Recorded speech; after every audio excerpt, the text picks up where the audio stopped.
salaamaaleykum Voice l'officiel depuis Wakam. salaam.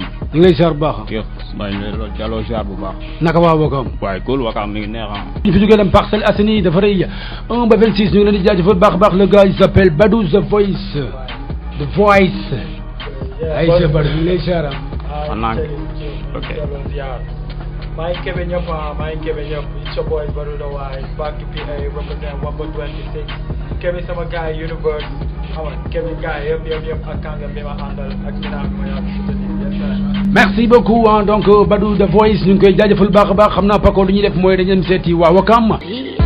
tanga màgget ba xob bi daas du ma la déglu sa rab dafa mën a pause ku gis danger koy foog mu jar fi mu jàppe ni moo tànnee te gën a wóor dum sa rakk do sama grand amul négocier ma wan la numéro do danga ma yéene woon faux départ ni ma la rawee ba tay dale metti boobu ni nga ñuulee la sa xol bi ñuulee cardiologue mënu dara ci yow xaj bu dee li ma yéene moo la yàgg trompé yéene néeg la te musuma fanaan sa néeg mënoo coaché ñoo la dàq œuvre yow sa époque ta weesu nga tardé ci lépp man li ma ñoo di nee naa la fa refi man sama yaay nee na ma kenn du ma té xale la damay dansé ci ko pëjëm su la naxeere nga dem changé colonne bokku ñu niveau dama nekk ci yoon ay poto poto rek nga xam zéro bi kon soxla ma gat ci yow nga naan ma ndimbal ñu soxla ndimbal dëgg ñoo sa waa kër rapport bu mel ni yow ku ko hébergé yaakaaram tay tas mel ni kas bu ñu waddal soo mere yaa xam soo mere yaa xam soo mere yaa xam en tout cas mer mu ma ñaanal soo mere yaa xam soo mere yaa xam soo mere yaa xam en tout cas per mi ma ñaanal.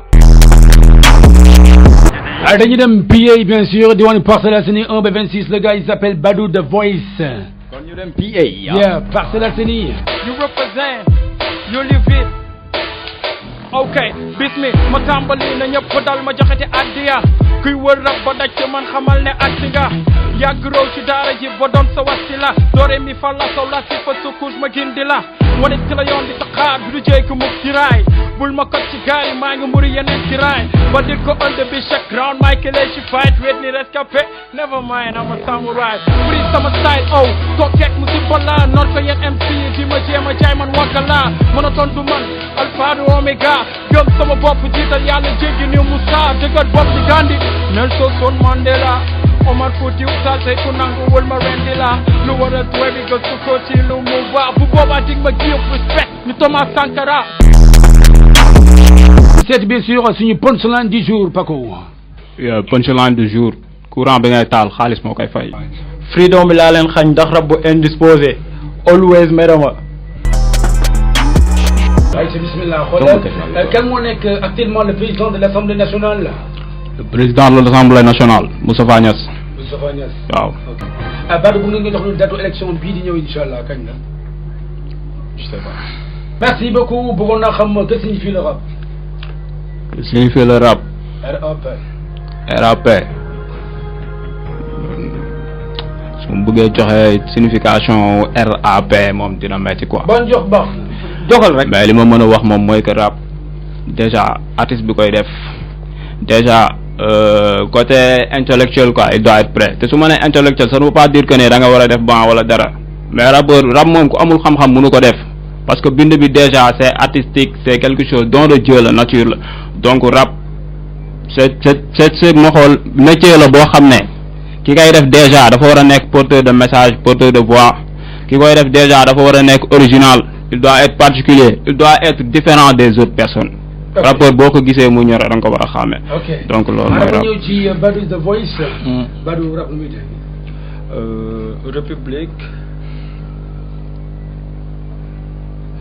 République afro. Cheikh s'il te plaît ne ko mu jege micro bi s'il te plaît. République africaine afro people. Afro people.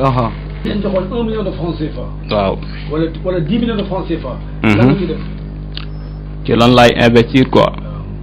en fait en dehors du rap su ma yoroon 10 millions de francs CFA honnêtement damay dem ubbi benn entreprise boo xam ne ça va pas être trop par rapport ak ñi gars yi di def c'est-à-dire entreprise boo xam ne commercial lay doon wala leen damay fëlee feneen foo xam ne dinaa mën a récupérer ay jeunes yu bëri et c'est pas forcément que ne ki am diplôme rek moo fay mën a liggéey ñu bëri dinañ fa mën a liggéey donc marketing réseau bi aussi dox na marketing réseau bi Sénégal gars yi ñemewuñu ko mais dox na man dama siy liggéey donc loolu aussi dama siy investir dama koy ubbi jël jeunes yu bëri. merci mooy loolu Voice l'officiel. Après ñu poser la même question encore une fois yow ñu Badou bu ñu joxoon 50 millions de francs CFA lan nga ciy def. bon déjà dinaa tijji dinaa jàppale underground bi nga xam ne déjà moo nekk Parcelles parce que booy amuñu dara si luñ jàpp déjà pour jàppale leen ci loolu noonu après ça nag dinaa xool nan lay def ba xool na la turati mbalit bi nga xam ne Parcelles moom la ñuy jàpp di sànni ci mbedd bi am na bind naa ci projet sax boog maanaam ci loolu laay développé pour Parcelles 7 voilà.